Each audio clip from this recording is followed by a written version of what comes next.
If you want to build muscle, burn fat, and get stronger, all at the same time, most people think that you have to work out, do cardio, and diet right. And then you got to find the right balance between all three. But another way you can also do that same thing of burning fat, building muscle, and getting stronger at the same time is simply by increasing your testosterone. And there are 7 exercises that naturally do the job of increasing your testosterone. More than any other workout, it's going to be these top 7. So the first one is going to be deadlifts. And when it comes to exercises that ignite testosterone production, deadlifts sit at the top. Now, when it comes to pure muscle building, reaching hypertrophy, building muscle as optimally and effectively as you can, you hear a lot of people say that deadlifts is not the best exercise for pure muscle building. A lot of professional bodybuilders don't deadlift too often in order to build a lot of muscle. A lot of professional bodybuilders are on steroids. They have more testosterone than you and I will ever have if we stay natural. But us natties, us natural lifters, don't have the benefit of getting ungodly amounts of testosterone from steroids. So we had to increase our testosterone in other ways. And deadlift increases your testosterone in that other way,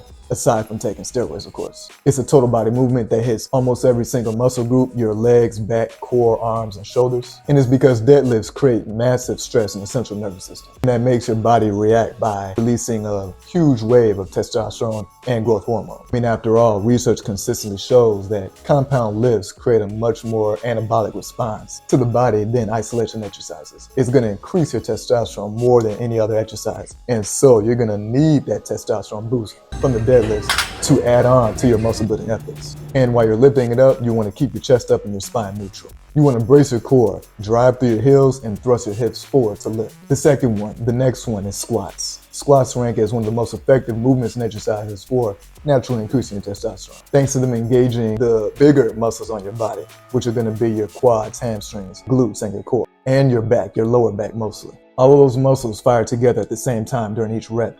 And that right there sparks a natural, massive surge in testosterone and growth hormone. The larger the muscles involved in the workout, the higher the testosterone output. They not only build powerful legs, but they contribute to upper body strength. Due to them strengthening your core, and your core strength is going to be essential in the power that you can generate in your upper body. If you're looking to maximize your testosterone increase, squats are going to be essential to that. The next one is going to be bench press. It's going to be more than just a chest builder. It's going to be a powerhouse movement that engages multiple muscles and, of course, increase your testosterone in the process. This is, again, another exercise that some people will say they don't do to build pure muscle because they feel like other chest exercises isolate the chest muscle better, but those chest exercises are not going to have as much of a positive impact on your testosterone as bench press will. So if you are wanting to increase your testosterone naturally, you want to include bench press in your regimen with all the other alternative chest exercises that can isolate the chest muscle better. But the bench press, of course, because it's involving multiple muscles at once, making it another compound movement, it triggers an anabolic response and promotes real muscle growth from increased testosterone levels. And bench press is another movement that has preferred technique that everybody likes to do. Some people are strong, most people actually are strong with wide grip for bench press. Some people, myself included again, are strong with the narrow grip. Some people have their back flat on the bench. Some people use that huge arch in their back in order to bench press, which is a powerlifting technique. However, and whatever bench pressing technique is best for you and allows you to bench press the most weight or do it for the most volume, you want to stick with that form and be sure to work towards strength gains, increasing the weight as your strength goes up. The next one is going to be pull-ups. Even though pull-ups don't involve a barbell or any free weights, they're one of the best workouts for increasing your testosterone. This compound exercise targets several large muscle groups, including your lats, traps, biceps, forearms, and core, all of which are going to contribute to a bigger hormonal response. And unlike machines, pull-ups require more upper body control, forcing your upper body and core to work together for maximum strength output. And studies do confirm that exercises that involve multiple major muscle groups yield higher testosterone release, making pull-ups essential for muscle development and optimal hormone production. And so when it comes to pull-ups, the form that you want to use depends on what you're trying to target the most. So if you want to target the inner lats and your biceps more, you're going to want to do pull-ups with a more narrow grip, with your palms facing inward towards your face essentially while doing these pull-ups. And if you want to target more of your back muscles, your outer lats, and more of your forearms along with some biceps, you want to do pull-ups with a wide grip, with your palms facing in the opposite direction, a reverse grip, if you will, while doing the pull-ups. Make sure that you're starting from a dead hang.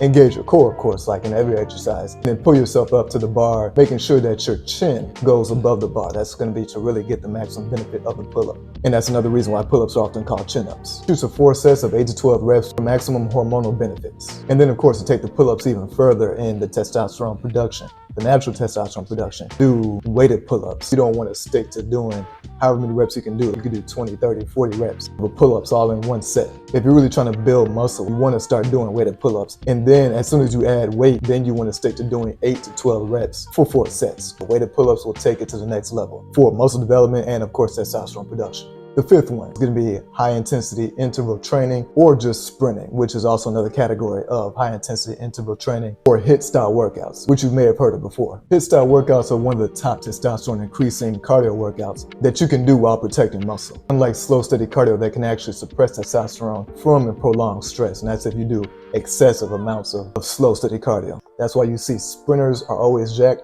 and marathon runners are always skinny and don't really have a lot of muscle development at all, not compared to the sprinters. It uses quick explosive movements with short rest periods that trigger a strong hormonal surge, which is why that form of cardio is great for building muscle, retaining muscle at that, while you're burning fat and increasing your testosterone and growth hormone. And a sample of doing this is sprinting for 30 seconds, resting for 30 seconds, and then repeating that for 10 to 15 minutes. The sixth one is going to be overhead military press, also called overhead shoulder press, particularly the standing overhead shoulder press. And this is a serious testosterone boosting technique that requires your entire body to work in sync. Again, working multiple muscle groups at the same time, which is going to be why this will spark a surge in testosterone. This compound movement engages your shoulders, your triceps, your upper chest, your core, and your legs, which your legs are going to be involved from using the leg drive to push the weight up into the air. And it's not just about testosterone production, it's going to build rock solid shoulders, upper body strength, and core stability. And it's also going to improve pressing mechanics for all lifts. So if you want to get a strong bench press, you really need to focus on the overhead shoulder press. And to make sure you're doing it properly, you want to have the barbell set at shoulder height when you have it in your hands in the resting position. Grip it slightly wider than your shoulders. Tighten your core to create a solid base. And then as you press the bar straight up, shift your head back slightly so the bar can move straight up. And if you're more experienced, add hang cleans to your routine.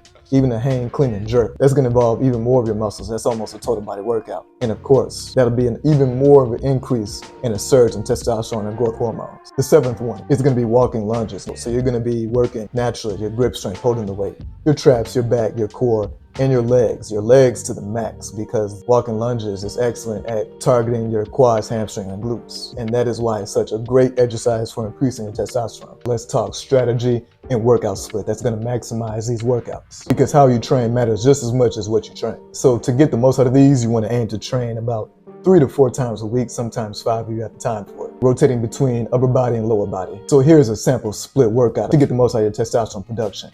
Day 1, do push workouts, bench press, triceps and shoulders, and standing overhead shoulder press. Day 2, you're gonna wanna do legs to give your upper body a rest. So you're gonna go with your leg day, which is gonna be squats or walking lunges. Day 3 will be the pull day for your back muscles, which will be your back exercises using the pull-ups or weighted pull-ups that I mentioned as part of that day. Of course, throwing in bicep workouts in there since it is a pull day. Day 4 will be the rest day because you just got finished hitting upper body and lower body for the past 3 days. Day 5 will be the deadlift day, which that'll usually be a Thursday for me, and I usually like to use that day for any of the muscles that I miss throughout the week. Day 6 will be another rest day, and then day 7 will be where I do the cardio. That type of split allows for recovery while keeping testosterone levels elevated through consistent training. But if you really want to know the real way to build muscle, the way natural lifters build muscle, while knowing how to apply those workouts in order to build real muscle as fast as possible, then I have a video about that right here. If you want to build natural muscle as fast as possible, then again, click that video right here. Sometimes the video is not right there, and I'll have it in the description below. And thanks for watching this video. Until next time.